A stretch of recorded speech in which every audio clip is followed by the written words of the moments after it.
السلام علیکم، welcome to Horror Plant Voice. تمام ویڈیو اپڈیٹس کے لیے چینل کو سبسکرائب کر کے بیل نوٹیفیکیشن آن کر دیں۔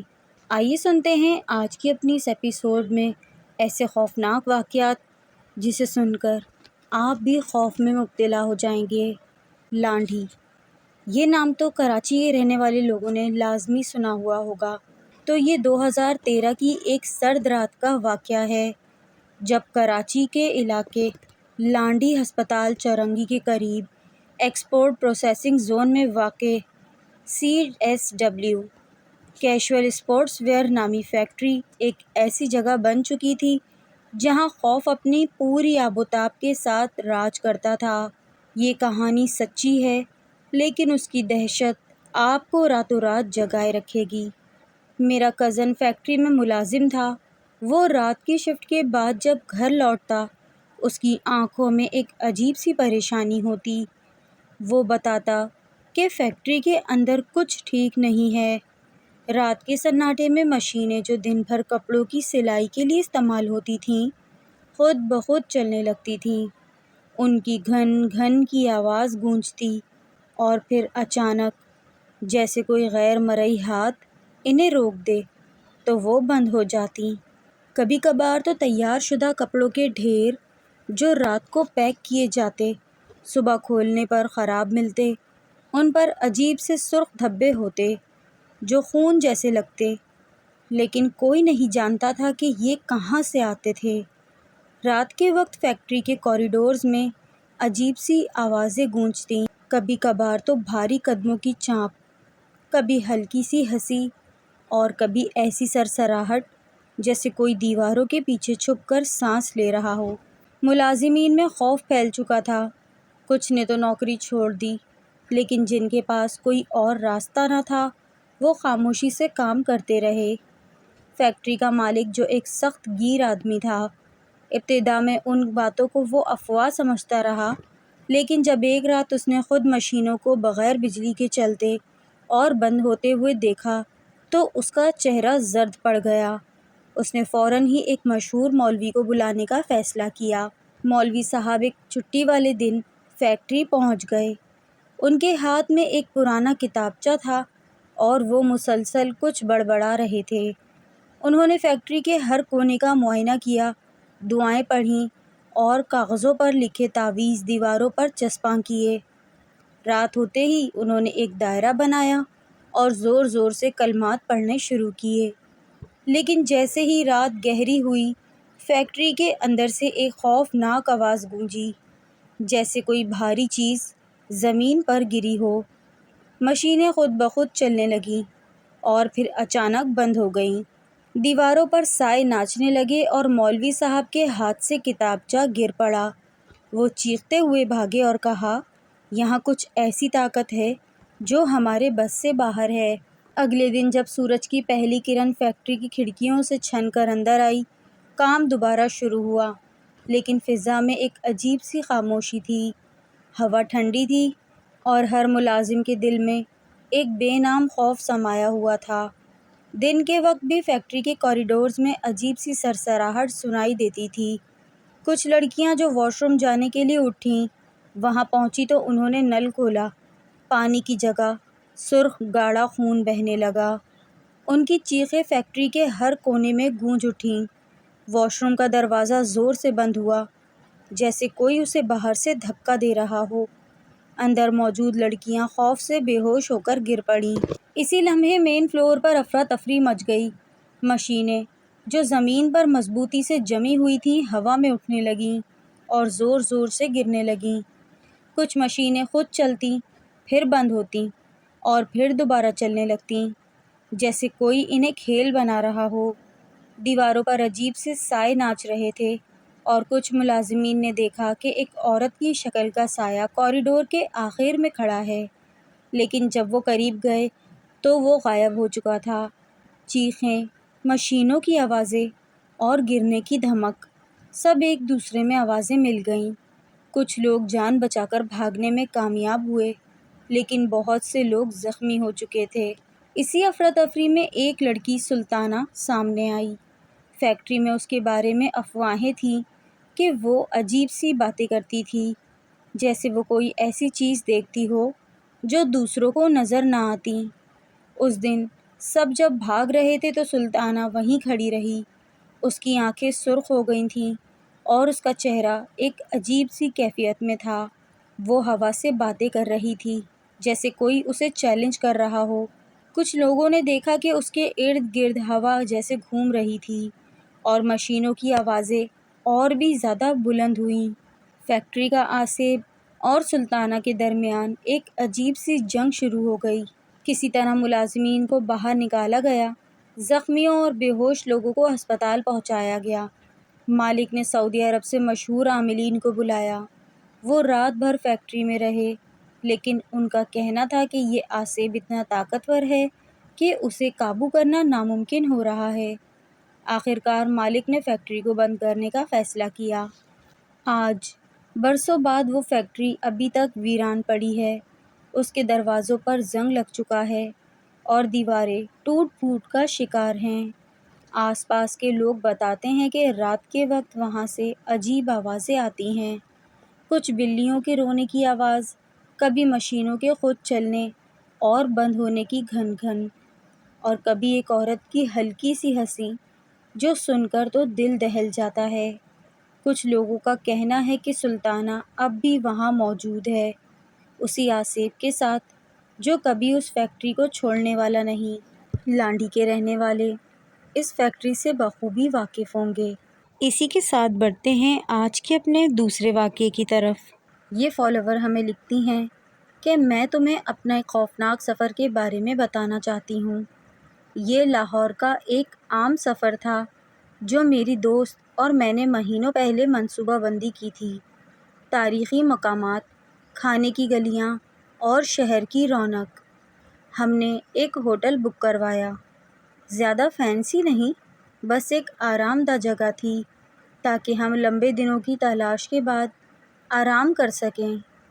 پہلی رات جب ہم ٹھہر گئے تو ہمیں اپنی کھڑکی کے باہر آوازیں سنائی دیں، کچھ دبی دبی گفتگوئیں، جیسے کوئی چھوٹے گروہوں میں جمع ہو کر اپنے سفر کے منصوبوں کے بارے میں باتیں کر رہے ہوں۔ ہم نے سوچا کہ یہ ہوٹل کا عملہ یا قریبی کمرے میں کوئی مہمان ہوں گے۔ سردیوں کا موسم تھا اور شہر ان مسلسل سرگوشیوں کے علاوہ غیر معمولی طور پر خاموش تھا۔ تجسس ہم پر غالب آ گیا۔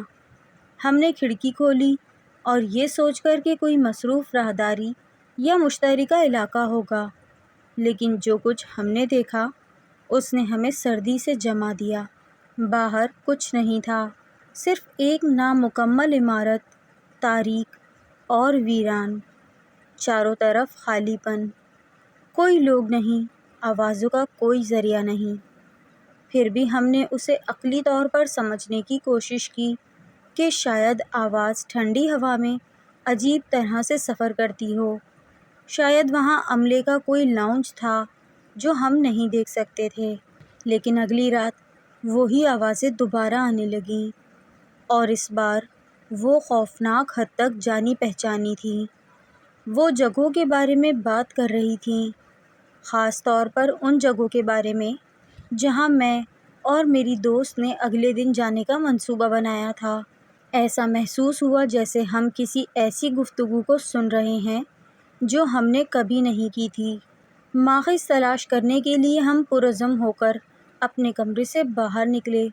راہداری خاموش، ویران تھی، دوسرے کمروں سے کوئی آواز نہیں، لیکن جس لمحے ہم واپس اندر گئے، چہچہاہٹ دوبارہ شروع ہو گئی، جیسے کبھی رکی ہی نہ ہو۔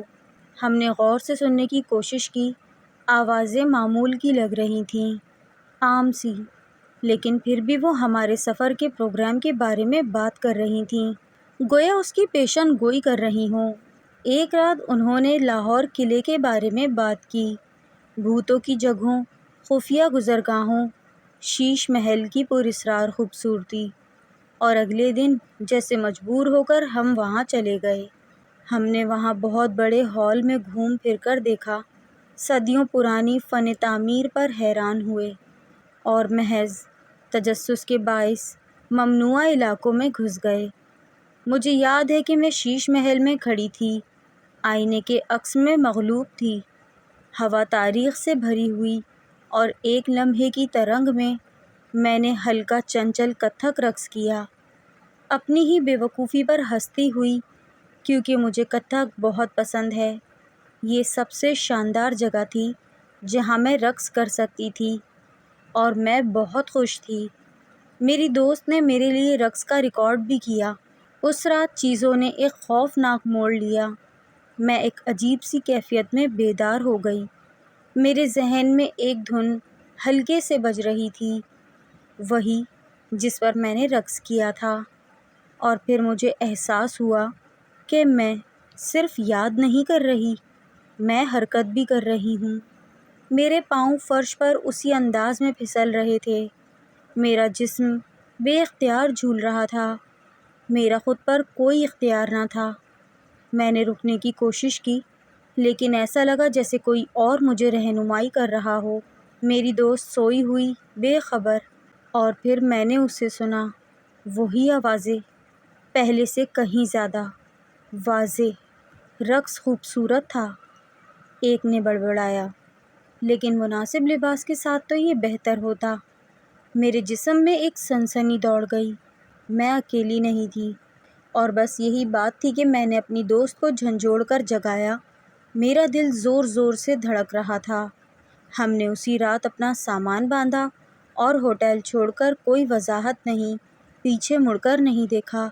جو بھی تھا، جو بھی ہمیں دیکھ رہا تھا، سرگوشی کر رہا تھا، پیشن گوئی کر رہا تھا، یہ ایسی چیزیں نہیں تھی جسے ہم سمجھنا چاہتے تھے۔ جب ہم سفر سے واپس آ رہے تھے تو یہ بہت ہی غیر معمولی بات تھی کہ کوئی ہمیں ہوائی ٹکٹ بالکل بھی نہیں مل سکا۔ حالانکہ یہ مصروف موسم نہیں تھا، لہٰذا ہمیں ٹرین کے ذریعے سفر کرنا پڑا۔ ہم نے اپنے لیے کیبن بک کروایا، اور جس چیز نے مجھے سب سے زیادہ خوفزدہ کیا وہ یہ تھی کہ یہ چاندنی رات تھی، اور پوری رات اگرچہ ہم بہت تھکے ہوئے تھے، میری دوست ٹرین کی کھڑکی کے پاس بیٹھی رہی اور بغیر پلک جھپکائے باہر دیکھتی رہی۔ میں اسے پریشان کرنے سے بہت ڈر رہی تھی، لہٰذا میں نے دعائیں پڑھیں اور انہیں اپنے اور اس پر پھونک دیا۔ میں فجر کے وقت تک سونے کی کوشش کرتی رہی۔ جب میں جاگی تو میں نے اس کے ساتھ بات چیت شروع کرنے کی کوشش کی۔ اس سے پہلے وہ عجیب و غریب باتیں، واقعات اور مقامات بڑبڑا رہی تھی جو ہمارے پورے سفر کے دوران کبھی نہیں ہوئے تھے، لیکن آہستہ آہستہ ہی میں نے اپنے فون پر رقیہ چلانا شروع کیا، جو کہ مشکل تھا، لیکن آخر کار سب کچھ دوبارہ معمول پر آ گیا۔ یہ میری زندگی کا ایک ایسا خوفناک واقعہ رہا جس کو میں نے کھلی آنکھوں سے دیکھا تھا اور زندگی میں کبھی نہ بھول پاؤں گی۔ اسی کے ساتھ بڑھتے ہیں اپنے تیسرے واقعے کی طرف۔ یہ 1994 کی ایک سرد دسمبر کی رات تھی، جب پورے گاؤں میں یک بستہ ہوا چل رہی تھی۔ ہمارے گاؤں منڈے، جو چکوال کے قریب واقع ہے، وہاں بجلی حال ہی میں قریب کے ایک قصبے بلکسر سے لائی گئی تھی۔ بلب کی روشنی اور ٹی وی کا جادو ابھی نیا نیا تھا، اور صرف چند امیر گھرانوں میں ہی black and white TV پایا جاتا تھا۔ ان میں سے ایک میرے دادا کی سب سے چھوٹی بہن بلقیس فاطمہ کا گھر تھا۔ میرے دادا کی 3 بہنیں تھیں۔ سب سے بڑی سکینہ بی بی، جو ایک مضبوط دل رکھنے والی اور بہادر خاتون تھیں۔ وہ اکثر اپنے بچوں کے ساتھ اپنی چھوٹی بہن بلقیس کے گھر جایا کرتی تھیں۔ ان کے بچے، ایک بیٹا اور 2 بیٹیاں، سب 15 سال سے کم عمر کے تھے۔ بلقیس بی بی کے بھی 4 بچے تھے، 2 بیٹے اور 2 بیٹیاں، اور یہ سب کزنز رات کے 8 سے 9 بجے کے درمیان ٹی وی ڈرامہ دیکھنے کے لیے اکٹھے ہوتے تھے۔ یہ وہ دور تھا جب گاؤں میں زیادہ تر تفریح نہیں تھی، لہٰذا یہ کم و بیش روز کا معمول تھا کہ وہ سب اکٹھے ہو کر ٹی وی دیکھیں اور پھر رات کو گھر واپس لوٹیں۔ بلقیس کے گھر سے سکینہ بی بی کا گھر تقریباً 700 میٹر کے فاصلے پر تھا، اور راستے میں ایک قدرتی تالاب آتا تھا جسے پنجابیوں میں بن کہا جاتا ہے۔ یہ تالاب مویشیوں کے پانی پینے اور کپڑے دھونے کے کام آتا تھا۔ عموماً لوگ اپنے پالتو مویشیوں کو اس میں نہلانے کے لیے بھی لایا کرتے تھے۔ اس کے کنارے پر 4 پرانے ٹاہلی کے درخت کھڑے تھے، جو دن کو تو کافی سایہ دار مگر رات کو بہت پراسرار معلوم ہوتے۔ اس رات جب سکینہ بی بی اپنے بچوں کے ساتھ ڈرامہ دیکھنے کے بعد واپس اپنے گھر لوٹ رہی تھیں، چاند تقریباً مکمل تھا اور کھیت کھلے پڑے تھے۔ وہ اپنے ساتھ عموماً ایک ریچارجیبل ٹارچ بھی ساتھ لے کر چلتی تھیں تاکہ اندھیرے میں روشنی رہے۔ جیسے ہی وہ بن کے قریب پہنچے، انہیں درختوں کے قریب ہلکی سی ہنسی کی آواز سنائی دی۔ سکینہ بی بی فوراً چوکنا ہو گئیں۔ انہوں نے ٹارچ کی روشنی سے چاروں طرف دیکھا مگر کچھ نظر نہ آیا۔ آس پاس کھلے کھیت تھے جہاں چھپنے کی کوئی جگہ نہ تھی۔ پھر انہوں نے درخت کی شاخوں کی طرف دیکھا مگر وہاں بھی کوئی موجود نہ تھا۔ جیسے ہی وہ آخری درخت کے قریب پہنچی، ان کی بڑی بیٹی نے ایک جھاڑی کی طرف اشارہ کیا جہاں ایک چھوٹا سا بکری کا بچہ دبکا ہوا بیٹھا تھا۔ امی، یہ تو بہت ڈرا ہوا لگ رہا ہے، بیٹی نے معصومیت سے کہا۔ بکری کا بچہ واقعی سہما ہوا تھا اور اس کی چمکدار آنکھیں چاندنی میں عجیب سی چمک رہی تھیں۔ بڑی بیٹی نے نرمی سے اسے اٹھا لیا اور اپنی ماں کی طرف دیکھا۔ سکینہ بی بی نے فیصلہ کیا کہ اسے گھر لے جائیں کیونکہ ٹھنڈ کافی شدید تھی اور صبح اس کے مالک کو تلاش کر کے اس کے حوالے کر دیں گے۔ یہ سب صرف چند لمحوں کا کھیل تھا۔ وہ تیز قدموں سے اپنے گھر کی طرف دوبارہ بڑھنے لگے مگر جیسے ہی انہوں نے آدھا راستہ طے کیا، بڑی بیٹی نے عجیب سی بے چینی محسوس کی۔ امی، یہ بکری کا بچہ باہر ہی ہو رہا ہے، بیٹی نے دھیمی آواز میں کہا مگر خود کو سمجھایا کہ شاید وہ تھک گئی ہے۔ اس نے بکری کو اپنی پیٹھ پر ڈال لیا مگر جیسے ہی اس نے ایسا کیا اس کے ہاتھ کانپنے لگے۔ اس کے بازوؤں کے نیچے سے دو لمبی ٹانگیں نکل رہی تھیں۔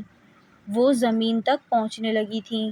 جیسے ہی بکری زمین پر گری، اچانک درختوں کی شاخیں زور زور سے ہلنے لگیں اور ایک بھاری آواز گونجی جیسے کوئی زمین پر زور سے کود رہا ہو۔ پھر پتھروں کی بارش شروع ہو گئی، جیسے کسی نے اندھیرے سے ان پر پتھر برسانے شروع کر دیے ہوں۔ سکینہ بی بی نے فوراً آیت الکرسی پڑھنا شروع کر دی، بچوں کو اپنے قریب کیا اور ان کے قدم خود بخود تیز ہو گئے۔ وہ بھاگنے لگے اور پیچھے سے پتھروں کی بارش مسلسل ہوتی رہی مگر وہ پیچھے دیکھنے کی ہمت نہیں کر رہے تھے۔ آخر کار جب وہ اپنے گھر پہنچے اور دروازہ بند کیا تو پتھراؤ اچانک رک گیا۔ ان کے والد جو سو رہے تھے شور سن کر جاگے۔ جب انہیں سارا واقعہ بتایا گیا تو انہوں نے سختی سے منع کر دیا کہ آئندہ کوئی بھی رات کے وقت اکیلا باہر نہ نکلے۔ یہ واقعہ سکینہ بی بی اکثر سنایا کرتی تھیں اور جب بھی وہ بیان کرتیں، سننے والوں کی ریڑھ کی ہڈی میں سنسناہٹ دوڑ جاتی تھی۔ واقعی میں یہ سٹوری نریٹ کرتے ہوئے میرے بھی رونگٹے کھڑے ہو رہے ہیں۔ اور اسی کے ساتھ بڑھتے ہیں اپنے آج کے چوتھے اور آخری واقعے کی طرف۔ یہ واقعہ بھیجنے والی بہن کہتی ہیں کہ یہ میری بڑی بہن کے ساتھ پیش آیا اور ہمارے ہی گھر میں، جب وہ صرف 13 سال کی تھی۔ سب کچھ بالکل معمول کے مطابق تھا اور اس دن بہت خوش موڈ میں تھی۔ مغرب کا وقت تھا، تقریباً شام کے 7 سے 7:30 بجے کے درمیان۔ وہ ماں کو ڈھونڈنے گھر میں ادھر ادھر جا رہی تھی۔ ہمارے گھر کی دوسری منزل پر والدین کا کمرہ ہے۔ اس نے وہاں دیکھا مگر ماں وہاں موجود نہیں تھیں۔ اس نے سوچا شاید وہ اپنی روزمرہ کی سیر کے لیے چھت پر گئی ہوں گی۔ وہ چھت پر چلی گئیں۔ ہماری چھت پر کل 6 بینچز لگی ہوئی ہیں، 3 ایک طرف اور 3 بالکل ان کے سامنے دوسری دیوار کے ساتھ۔ جب وہ چھت پر پہنچی تو اس نے دیکھا کہ سامنے والی دیوار کے بیچ والے بینچ پر کوئی لیٹا ہوا ہے۔ وہ شخص سر سے پاؤں تک ایک دوپٹے میں مکمل طور پر ڈھکا ہوا تھا اور اس کے پیر سیدھے نہیں بلکہ قدرے مڑے ہوئے تھے۔ بہن نے سمجھا کہ یہ ہماری ماں ہی ہے جو تھوڑا آرام کر رہی ہوں گی۔ وہ بالکل عام انداز میں اس بینچ کی طرف بڑھی۔ جیسے ہی وہ قریب پہنچی اس نے کہا، امی، میں کب سے آپ کو ڈھونڈ رہی ہوں اور آپ یہاں آ کر لیٹ گئی ہیں۔ وہ دوپٹے کا کونا ہٹا کر چہرہ دیکھنے ہی والی تھی لیکن عین اسی لمحے اس کے دل میں ایک عجیب سا خوف بیٹھ گیا۔ اسے بغیر کسی وجہ کے ڈر محسوس ہونے لگا۔ دل کی دھڑکن تیز ہو گئی۔ اس نے فوراً ہاتھ روک لیا اور بغیر دوپٹہ ہٹائے تیزی سے نیچے والدین کے کمرے کی طرف دوڑ گئی۔ سانس پھولی ہوئی تھی، دل زور زور سے دھڑک رہا تھا۔ وہ سمجھنے کی کوشش کر رہی تھی کہ آخر ابھی ہوا کیا ہے۔ کچھ دیر بعد جب اس کی سانسیں بحال ہوئیں تو اسے ایک بات کا ادراک ہوا۔ ہماری ماں تو کبھی اس بینچ پر لیٹتی ہی نہیں تھی۔ وہ تو ہمیشہ سامنے والی دیوار کی بینچز پر ہی بیٹھا کرتی ہیں اور کبھی خود کو سر سے پاؤں تک دوپٹے میں نہیں لپیٹتی۔ تھوڑی ہی دیر کے بعد ہماری ماں گھر واپس آئیں۔ جب بہن نے ان سے پوچھا کہ آپ کہاں تھیں، تو ماں نے بالکل عام سے انداز میں جواب دیا کہ میں تو پڑوسی کے گھر گئی ہوئی تھی۔ بس اس لمحے میری بہن حیرت میں پڑ گئی اور چھت پر اکیلے جانے سے ڈرنے لگی۔ اس نے پھر ماں سے سرگوشی میں کہا کہ ماں، تو پھر وہ چھت پر اس بینچ پر کون لیٹا ہوا تھا؟ تو پھر بڑی بہن نے ماں سے سرگوشی کی کہ پھر وہ چھت پر اس بینچ پر کون لیٹا ہوا تھا، کیونکہ ماں آپ تو وہ ہرگز نہیں تھیں۔ یہ گتھی ہماری کبھی نہ سلجھ پائی۔ ہاں، البتہ ہم لوگوں نے اکیلے چھت پر جانا چھوڑ دیا تھا۔ ویورز، یہ تھے ہمارے آج کے چاروں واقعات۔ کون سا والا آپ کو سب سے اچھا لگا کامنٹس میں ضرور بتائیے گا۔ پسند آئے تو اسے لائک کریں، شیئر کریں اور میرے چینل کو اگر آپ لوگ نئے ہیں تو سبسکرائب ضرور کر کے جائیے گا۔ اسی کے ساتھ پھر آؤں گی ایک نئی کہانی، نئے قصے، نئے واقعے کے ساتھ۔ ٹیک کیئر، اللہ حافظ۔